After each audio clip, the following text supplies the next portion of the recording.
Merci, Monsieur le maire, Mesdames et Messieurs.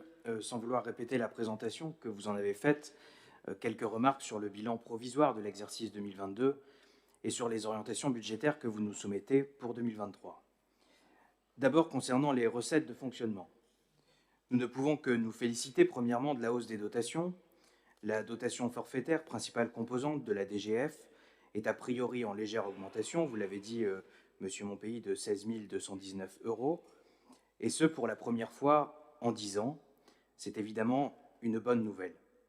De même, la hausse prévue de plus de 100 000 € de la dotation de solidarité urbaine, la DSU, vient pérenniser nos ressources alors que nous nous apprêtons à vivre une année difficile. Deuxièmement, remarquons que nos recettes fiscales augmentent elles aussi.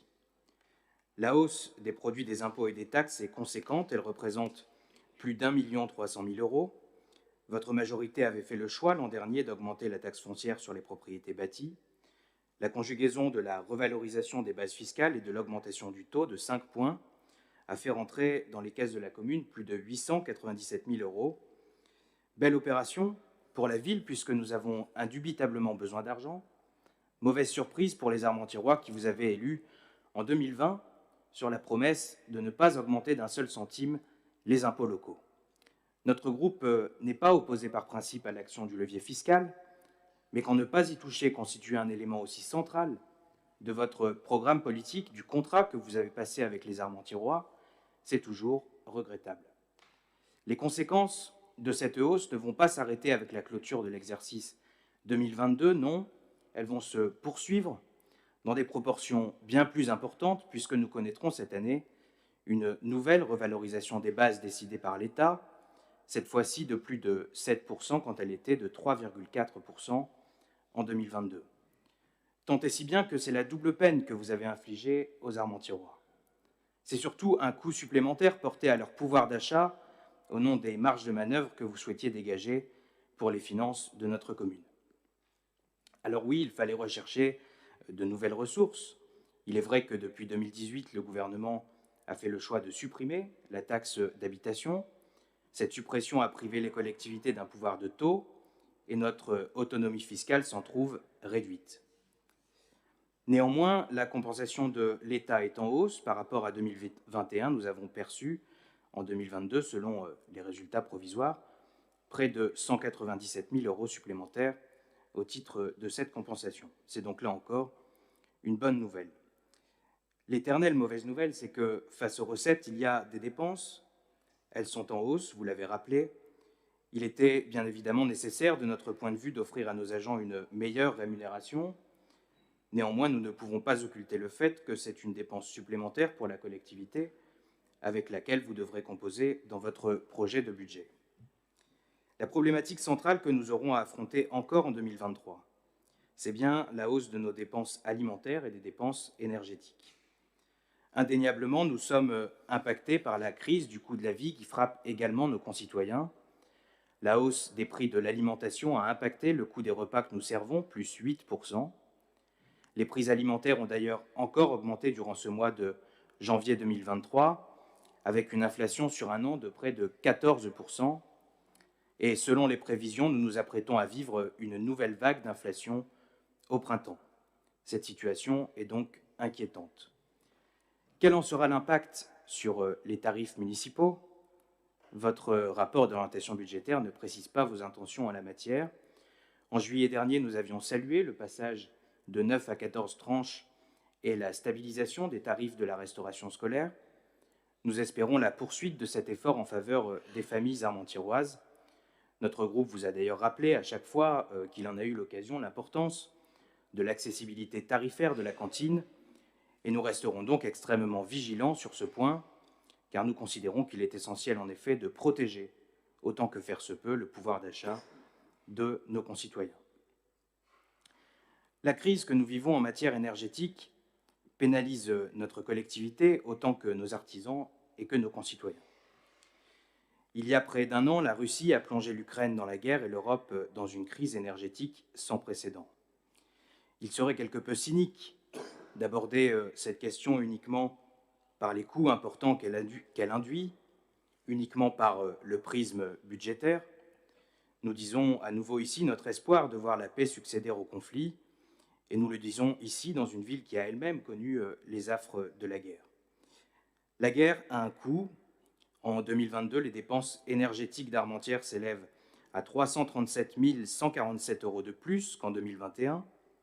Nous bénéficierons, selon toute vraisemblance, de l'amortisseur électricité prévu par le gouvernement, qui vise à bloquer le tarif du mégawattheure à 180 € jusqu'au 31 décembre 2023 au moins.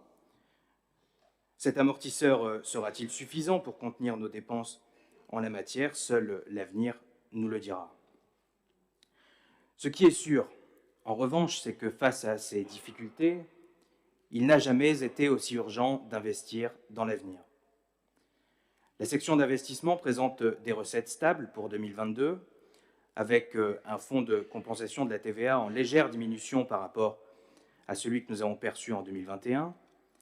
Ce rapport d'orientation budgétaire nous alerte d'ailleurs sur la diminution à venir des recettes au titre du FCTVA, qui devrait atteindre environ 110 000 € pour les dépenses engagées en 2021. Cette baisse annoncée sera incontestablement un élément à prendre en considération dans votre projet de budget. Vous annoncez d'ailleurs une nouvelle fois votre volonté de recourir à l'emprunt pour le financement de vos dépenses d'investissement. Nous nous interrogeons naturellement sur l'opportunité d'un recours à l'emprunt dans le contexte et sur la sagesse de cette décision alors que les taux sont rédhibitoires entre 2,5 et 3 %, et c'est même votre rapport qui le dit, sans compter la tendance clairement à la hausse. Notre capacité d'autofinancement net reste d'ailleurs à un bon niveau, et le ratio de désendettement, vous l'avez dit, se rapproche des 5 années, signe d'une bonne santé financière de la commune. Mais recourir à l'emprunt aujourd'hui, c'est en définitive un peu comme le chantait le groupe Téléphone, argent trop cher. Nous espérons donc que cette solution ne sera envisagée qu'en dernier recours. Quant aux dépenses d'investissement, elles sont quant à elles centrées sur la poursuite du plan pluriannuel d'investissement 2022-2025. Ce sera mon dernier point.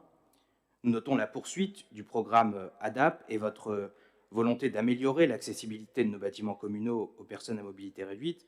Vous avez rappelé d'ailleurs dans vos communications la consultation, le baromètre des villes piétonnes, et je crois qu'il révélera des problématiques nombreuses qu'il conviendra de corriger.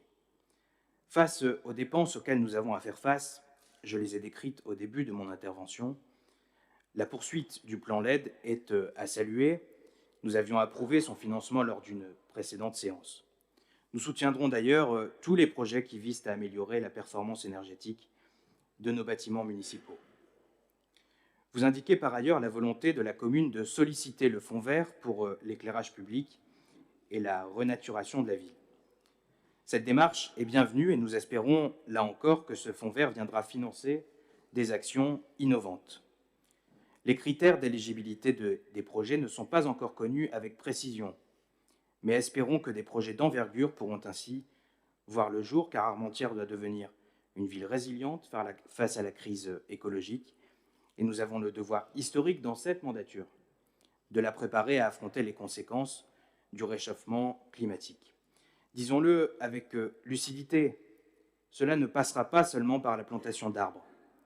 Planter des arbres, c'est une solution de long terme pour stocker le CO2, mais pour l'été prochain et les futurs épisodes de canicule que nous aurons à subir, cela ne suffira pas, c'est une certitude.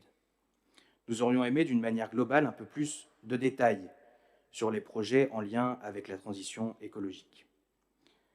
En conclusion, Monsieur le maire, nous voulons remercier nos agents pour le travail réalisé et pour le travail en cours sur le projet de budget 2023.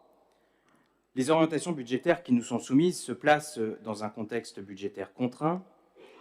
Nous reconnaissons la complexité d'élaborer un projet de budget en pareilles circonstances.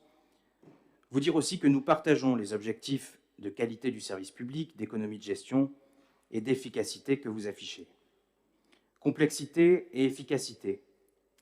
L'astrophysicien Hubert Reeves écrivait « L'univers engendre la complexité engendre l'efficacité, mais l'efficacité n'engendre pas nécessairement le sens.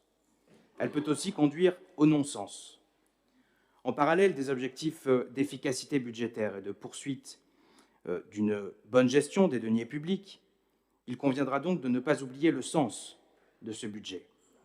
Nous aurions aimé retrouver dans ce rapport d'orientation budgétaire de vrais marqueurs, des boussoles, comme la préservation du pouvoir d'achat des armentiérois et l'investissement massif dans les outils de la transition écologique.